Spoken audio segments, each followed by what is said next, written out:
In this video, I'll show how to choose the ideal price to list a home for sale and give some tips to maximize the probability of selling. First, we'll see how two important factors, the time on the market and the list price, affect the probability of a home selling. Then, we'll analyze how a seller's motivation affects the ideal list price.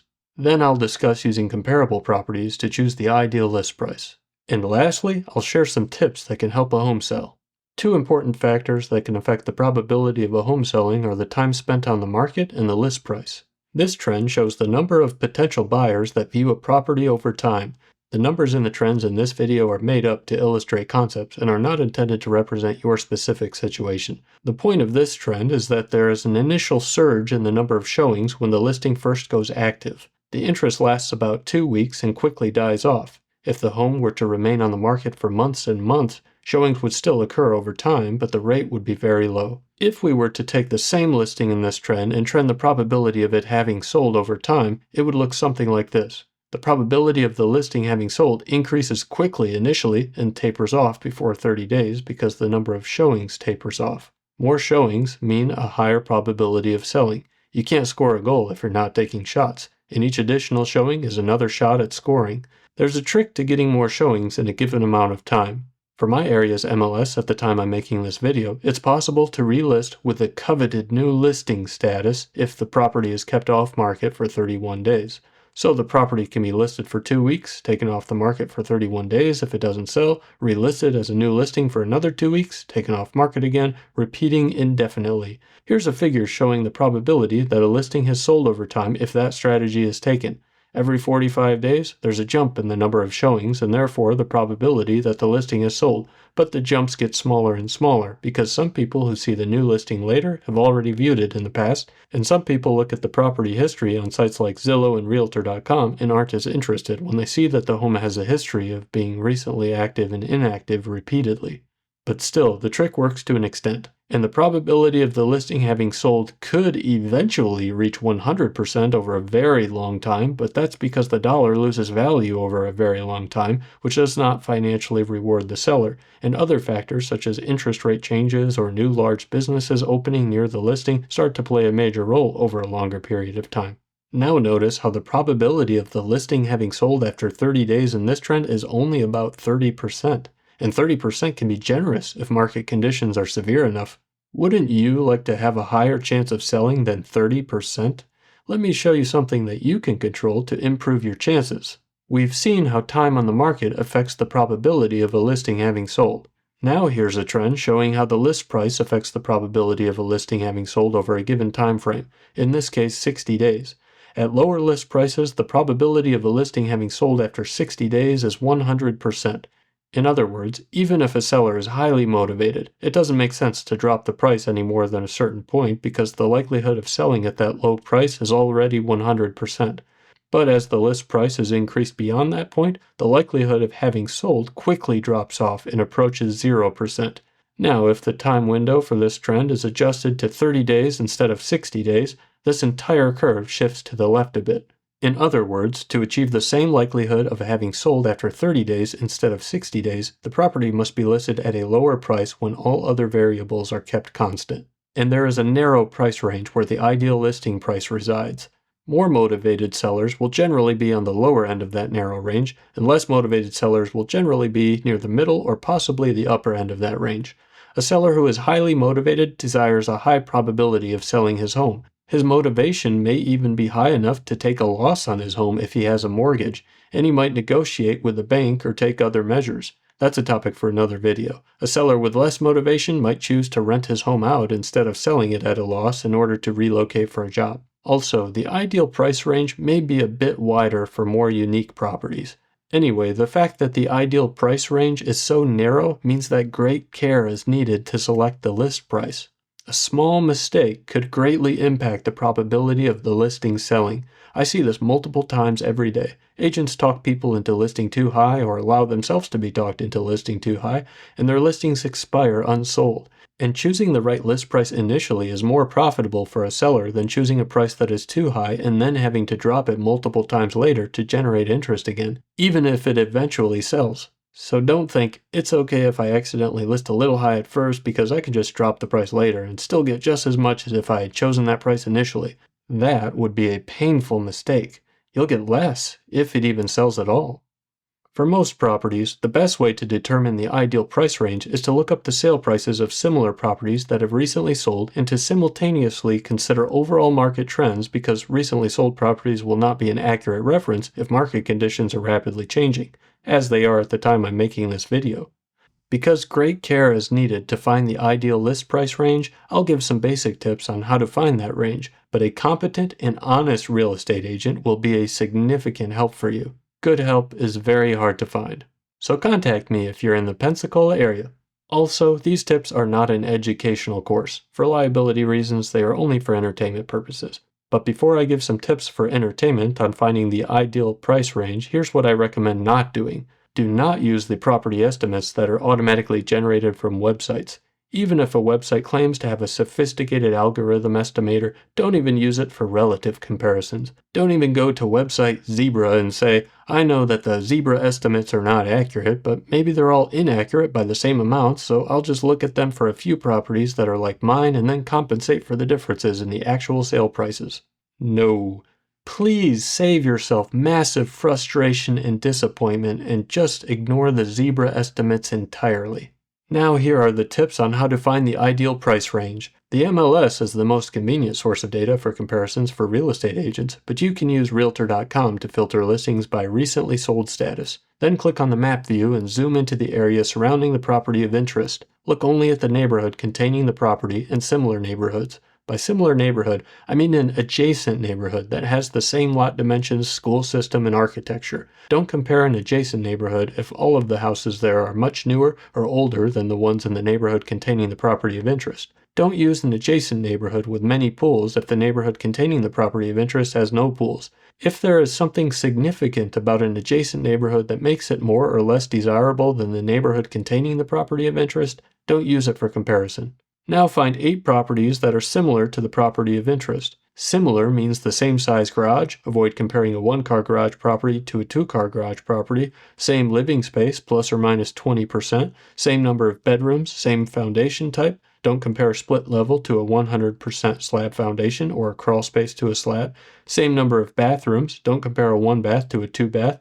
But an adjustment can be made later for comparing a 2-bath to a 3-bath or a 3-bath to a 4-bath. But the pool of buyers for a 1-bath is small, so compare a 1-bath only to another 1-bath. Don't go too far apart in age. More than 5 years is significant, but it's a little less significant when both properties are several decades old. Make sure that their sale dates are all within the last 4 months. If you need to go back further in time to find properties, you could even stretch it back to a year, but you'll need to pay more attention to how the overall market has changed over that time and build that into the current price. Once you have your 8 comparable properties that have recently sold, put them in a table side by side. I like to use Microsoft Excel, but a pencil and paper work fine. Each property gets 2 columns, and so you'll have 16 columns for the 8 properties plus a 17th column for the property of interest. Include a row in your table for the sale prices for all properties. Include another row for the sale terms if you can find them.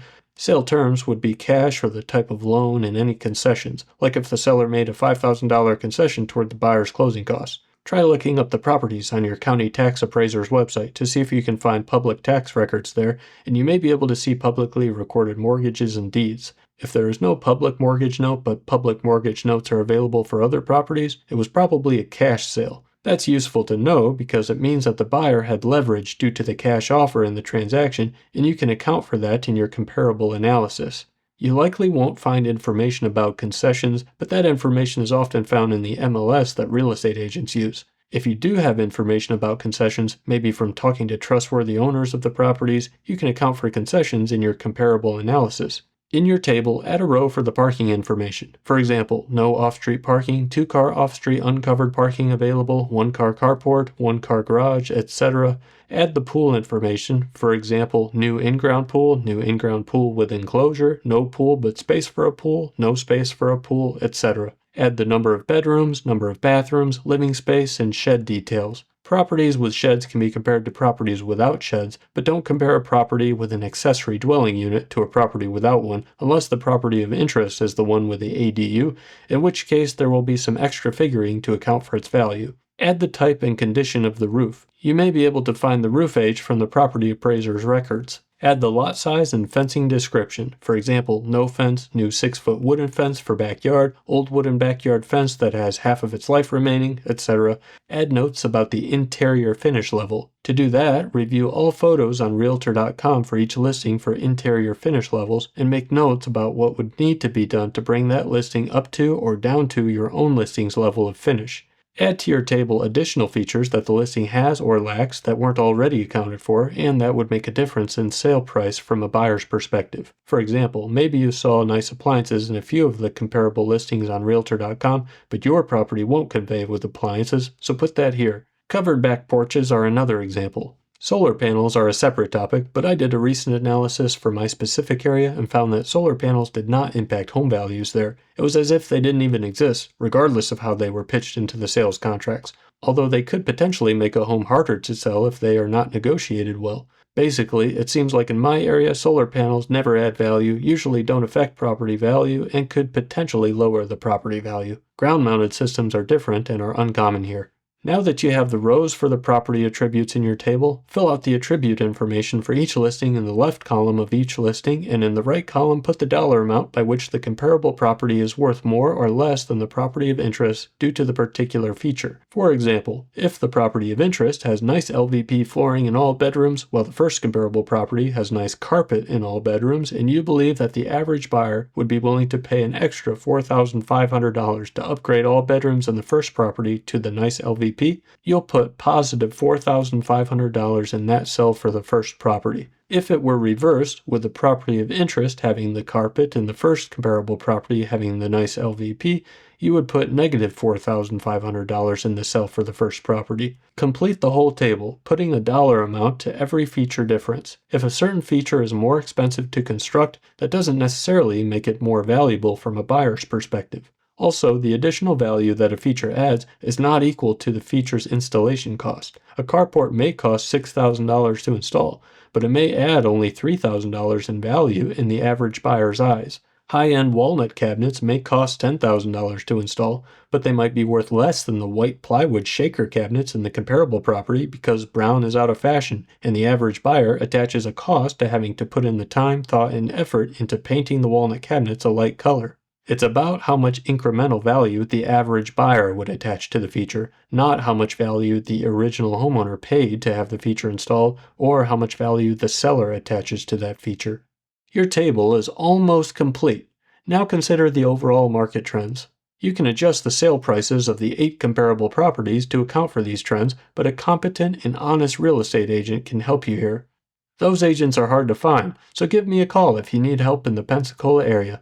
Analyzing market conditions is an involved topic in itself, but if the market hasn't changed at all over your time of comparison and isn't expected to change, you won't need to account for market conditions. When your table is complete, add the numbers in the second column for the first property. Based on just that one comparable property, that's the comparable market value for your listing. Repeat that exercise for the second comparable property. You'll probably get a slightly different number. Maybe it's 5% lower. That's okay. Repeat the process for the remaining 6 comparable properties. You'll probably have 8 different numbers in total. If there's a significant outlier, check for possible mistakes. You may have a bogus estimation somewhere, but it could also just be a genuine outlier. That happens. Maybe there was a probate listing that sold too cheap, or maybe someone with money was desperate to move to this neighborhood for a job and overpaid. But if you do find a mistake, correct it and take the average of all 8 numbers. This average is within the narrow ideal list price range for your listing, and you'll want to be careful not to stray too far from it. If you're more motivated than the average seller, you might want to list below this number. It will vary from person to person, and so you'll want to carefully consider your specific situation. But if you're curious, for my area, as a general ballpark, I believe that it would make sense to list 2.5% lower for a motivated seller, 5% lower for a significantly motivated seller, or 10 to 15% lower for an extremely motivated seller. That's after market trends have already been accounted for. If you have typical motivation, you might want to list right at the number that you found or slightly lower to take advantage of what's called left digit bias. For many people, I would recommend actually going a bit lower and trying to generate multiple offers to start a bidding war. Hosting 2 open houses when the listing is new, plus some other marketing strategies, can be great ways to start a bidding war for a new listing. When the bidding war drives up the price, you'll more than make up for the initial drop that you made to pull buyers away from your competition, which brings me to my next point. Look at the active listings, not just the sold listings that are comparable to your listing. If you were to redo the comparable market analysis using active listings instead of sold listings, you should get a number that is higher than the one that was based on sold listings. That's because the active listings are likely overpriced, although there can be unusual exceptions in some markets. Either way, for most people, I recommend checking the active listings and making sure that the list price beats the competition, which is the active listings, not just the sold data. Note that active listing prices are just a ceiling. Sometimes the active listing prices can be ridiculously high. Use the analysis that you did based on the sold listings to choose your list price, not the active listings. Sold prices are the bait that actually caught fish. Active prices are just hopes and dreams. The active listings are just a double check to verify that you don't need to push your list price even lower. If you do happen to find a comparable active listing that is beating you on price after differences in features are accounted for, especially for townhomes that are very similar in the same community, you might have to undercut him and or outsmart him with incentives and catchy advertisement to sell your home if you're motivated. Otherwise, the more competitive listing will sell first, and you'll be waiting for the next buyer. And by the time he comes along, your listing can have the stench of a long time on the market. That's when home shoppers start overlooking your listing simply because it's been on the market for more than 30 days. Many people start to assume that it must not be a good property if no one else has bought it yet. And just like that, the only potential buyers that you have left are bargain hunters. We've covered how to choose the ideal list price. Now here are some tips to maximize the probability of selling after you've chosen the right price. Excellent photos are essential. They are the first thing that nearly all of your potential buyers will see, and so they must be as seductive as possible to get the most clicks or taps online. More clicks mean a higher probability of selling and a higher likelihood of multiple offers that can drive up the sale price in a bidding war. I've taken paid real estate photography and videography courses, and there's more that goes into this, but here are a few things that you can do. Replace your light bulbs with bulbs that are roughly 3,300 to 3,600 Kelvin in color for most interior spaces, and leave all of the lights on for the photos. Back into the corners of rooms when you take photos. Use ultra-wide lenses to display spacious interiors. Make the home look like a new construction by decluttering, ideally 100%. Shove stuff into base cabinets where it won't be visible in the photos. You can put it back when you're done taking photos. Consider renting a storage unit and boxing up all of your belongings. Then you can keep your house decluttered even for the showings, and you'll already be packed to move when the time comes. Remove decor from walls. Just throw clutter away or donate it to thrift stores. If it's really valuable, sell it on Facebook Marketplace or eBay. Remove furniture that isn't high-end and replace it with virtually staged furniture. There are rules about advertising with virtually staged photos. I think it's good to show both the photo without the virtual staging and the same photo with the virtual staging added, and label the virtually staged photo to notify the viewer that it is virtually staged. Know the rules that apply to you. Perform an exterior home wash. Look for a company that does soft washing. It's like pressure washing, but bleach is used instead of high pressure. Mow your lawn. Hand pull weeds. Edge your pavement. Pressure wash and or soft wash your pavement. Trim back overgrown bushes and trees. Relocate vehicles to keep them out of the photos. If your home has desirable features that can be advertised using drone photography, such as proximity to the coast or a park, pay a licensed drone pilot to take a few photos to showcase those features. Those are some things that will help with photos. Here are some more tips. It's usually advantageous to fix known problems such as plumbing violations, electrical violations, wood rot, and mold. You'll have to disclose to the buyers all known issues that can affect the property's value before executing an agreement anyway. After the problems are fixed, pay a home inspector to provide a home inspection report, then fix any problems that the home inspector points out. Most sellers wait for the buyers to purchase their own inspections and churn up problems themselves, but you can show your home inspection report to potential buyers with notes showing what was done to fix any problems. This will give you leverage in a negotiation and will also reduce the likelihood of a sale falling through due to inspection findings because all of the information can be disclosed before the buyer even signs.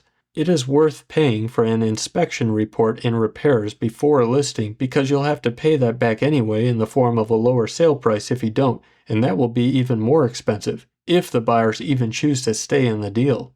Pay to list your home on the MLS. Let me explain by showing you 4 options. The first is to list as a for sale by owner listing on websites like Zillow, which is free at the time I'm making this video, or pay a small fee to list on other sites, but I don't recommend this option. Your exposure to potential buyers will be limited because your listing is not shared among thousands of websites like it is when you list on the MLS, and it won't appear on Realtor.com at the time I'm making this video. Also, potential buyers see for sale by owner as a giant discount sticker, and to make it worse, owner-sellers get sued more than any other party in real estate. There's a lot of regulations and paperwork involved with real estate, meaning lots of room to get sued, and a title company won't save you from any of the pitfalls. And the icing on the cake with this option is the constant stream of calls you'll get from real estate agents trying to get you to list your home for sale with them. A second and better option would be to pay a low fee, currently in the ballpark of $100 to $300, to have your home listed on the MLS using a flat fee online broker in a no agency relationship, which may not be possible in some states, but it's possible in Florida at the time I'm making this video, and you'll manage the listing yourself. This option will give you a larger pool of buyers by putting your property on thousands of websites all at once without having to pay a large commission, and Realtor.com and Zillow are both included in those websites at the time I'm making this video. This will remove the for sale by owner designation on websites as well, which is helpful, but it won't completely remove the discount sticker from your property because buyers will still know that the seller is not being represented by an agent before presenting their offers. This option also won't remove the lawsuit problem, but it will keep those pesky real estate agents from calling you to solicit your business.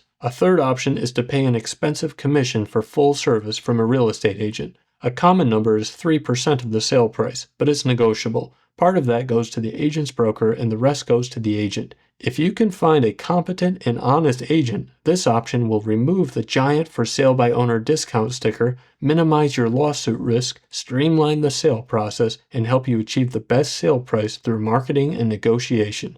A fourth option is to pay a low flat fee for full service from a real estate agent, which is just like option 3 but cheaper.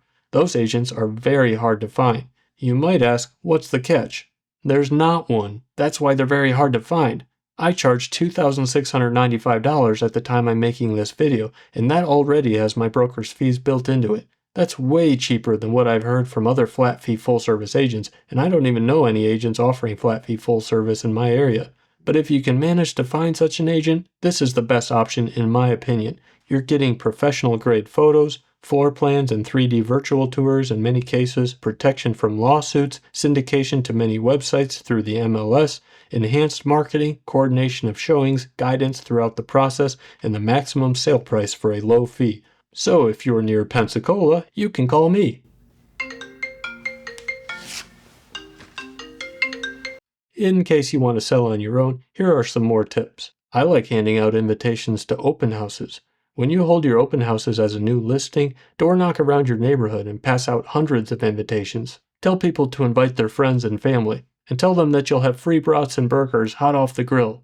Of course, you'd better actually grill brats and burgers if you say that, which will likely require a helper. Play appropriate background music at your open houses. Sell the area surrounding your home, not just the home itself. The listing description should highlight benefits of the listing's location. Maybe your neighborhood's history sets it apart from nearby neighborhoods. Maybe the schools there are better than nearby schools. Maybe your property is located a convenient distance from multiple amenities. Sell the living experience to elicit emotion. You can have handouts about this at your open houses so that home shoppers who take them will have something physical to keep reminding them of your property. Put a for sale sign in the yard with a phone number. The National Association of Realtors conducted a study that found that 9% of buyers found their homes from yard signs.